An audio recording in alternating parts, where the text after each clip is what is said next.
Welcome to Real Judaism with Rabbi Ari Klapper. Unfiltered wisdom for Jewish life.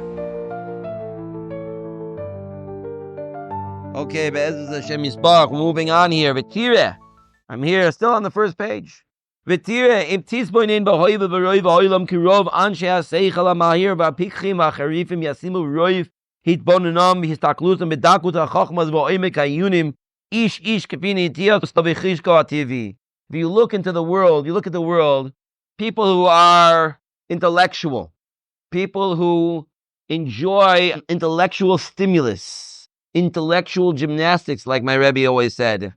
What do you see? What do you see about them? They go and they study very deep topics, very complicated topics, each one based on their teva, based on their nature, what draws them. Some people become chemists or physicists. Some people become therapists. Some people become doctors.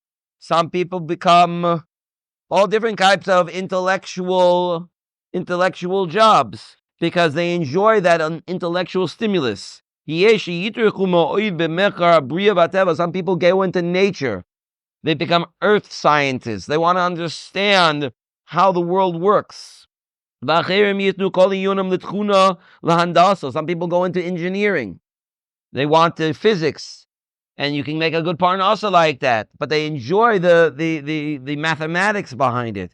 Some people go to other types of work. Some people enjoy the inyani of Kedusha, Torah. They enjoy learning Torah. They enjoy the intellectual parts of Torah. Once upon a time, there were people who were machal Shabbos, smoking a cigarette on Shabbos, learning Masechah Shabbos. It was once a thing. Nowadays, such a thing doesn't exist.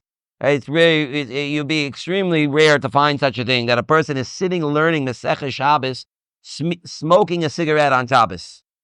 No, obviously it's not allowed. Back then it wasn't allowed either. It's certainly not. How is it possible? And these people were the times of the Haskalah.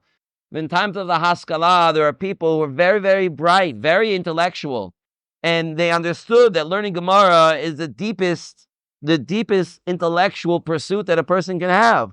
So they're not ready to give that up. On the other hand, they don't want to be frum. They don't want to have to keep the Torah.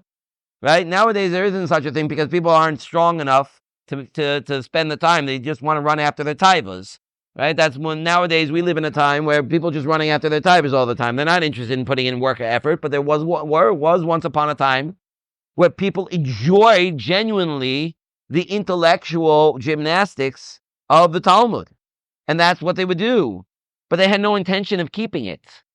Well, I have never seen somebody do that. And like I said, this was during the times of the Enlightenment, the Haskalah, many, many hundreds of years ago. Not many hundreds of years ago, about 150 years ago. I have a friend whose brother is up in here.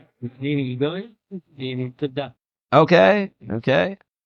Maybe that's the one thing that'll save him. It'll bring him back, right? But they tell a story about a certain person who wanted to become a maskil, right? He wanted to go off the derech, to become one of these enlightened people. And he said, well, where do you go? I don't want to say the name of the yeshiva, but a certain famous yeshiva, they said, if you want to become a maskil, you have to go to this yeshiva. He's like, why do I have to go to a yeshiva to go off the derech? You have to go to this yeshiva in order to go off the derech. Then why? Can't I go off the derech without going to? No, you have to go to this yeshiva. Fine. So he went to this yeshiva, and he came to the yeshiva, he sees everybody learning. And he's like, I want to become a maskil. Where do I go? He says, oh, you want to become a maskil? Back row. You see that guy learning over there, the older man? Back row, go to him. I said, really? The guy sitting there steiging, yeah? And he comes over to him, he says, yes, can I help you? He said, yeah, I want to become a maskil, and they sent me to you. He said, oh, okay, let me ask you a question. How many times you finish Shas? He said, finish Shas? I want to go off the derech. What do you mean finish Shas? What are you talking about, finish Shas? He says, you haven't finished Shas? He said, no. Okay, how many Masechtas have you done? So Masechtas, like, what are you talking about? I want to go off the derech. Why are you asking me about Masechtas? So you haven't learned any Masechtas? Okay, what have you learned? He said, I haven't learned anything. He said, you're not going to go off the derech. You're stamina amaret. Right? If you want to be a koifer, you got to know what you're being a koifer about. Nowadays, it's not like that. Nowadays, people just run after their taivas. Once upon a time, there was such a thing that people intellectually wanted something else. Nowadays, it's not like that. The point over here that the Machaber is saying, there are people that have different things that they want to do in life, and what makes a person? What makes a person is your seichel, your brain. That's what picks you up over an animal.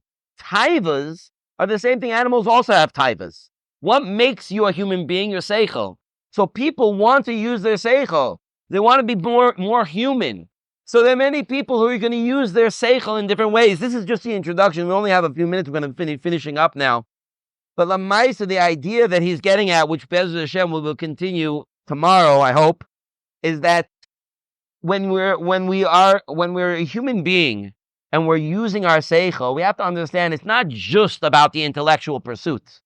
A lot of people use their brains only to understand things, only to understand the world, get to depth, or even in Dvarim Shebekadusha. But how many people use their seichel to actually improve themselves, to actually pick themselves up and to change who they are? That's what is very, very rare. And that's what the Sefer is about. It's about using your intellect, using the things that we know, using those things and we should think about them to actually change ourselves, to actually become better people. It's not good enough just to know something intellectually. You need to make it part of yourself. That's what he brings here in the introduction, but we're going to stop over here. Thank you for joining Real Judaism, where we explore Torah's wisdom for real life. Created by J Foundations and produced by Eli Podcast Productions.